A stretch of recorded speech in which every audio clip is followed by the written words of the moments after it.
баршаңызға сәлем. Бүгін сіздермен қамыры өте жұмсақ болатын пицца жасайтын боламын. Каналға тіркелмеген болсаңыз тіркеліп, қоңыраушаны басып, лайк басуды ұмытпаңыз. Бізге ең алдымен жылы су керек. Одан кейін жылы суымызға дрожжімізді қосып, қантымызды қосып, 2 шай қасық жақсылап араластырамыз венчиктің көмегімен.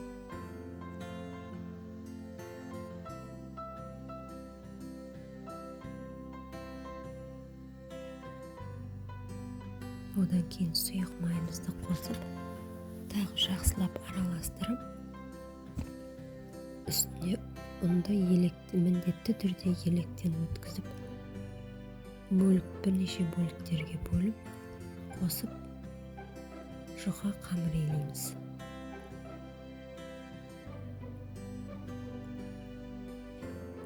Қамырға тұзды ең соңынан қосамыз.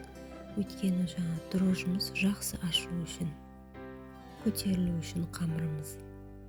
Осылайша қамыр илеп, 1 сағатқа бетін жауып, жылы жерге қойып қоямыз. Міне, өте жұмсақ қамырымыз дайын. Мен 2 пицца жасайтын боламын.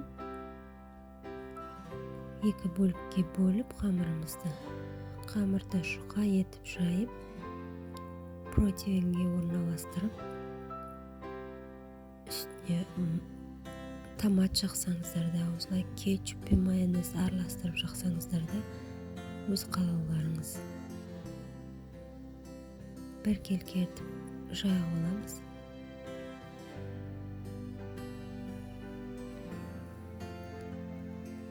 Содан соң үстіне жұқалап ірімшік себеміз.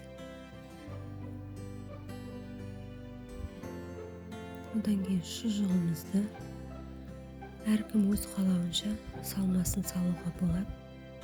Фарш салсаңыздар да, тауық етін салсаңыздар да болады. Мен шұжық салдым және қызанақ салдым. Осылайша 180 градус қызған пешке жарты сағатқа пісіріп аламыз. Мінекей, қамыры өте жұмсақ, дәмді пиццамыз дайын. Ас болсын.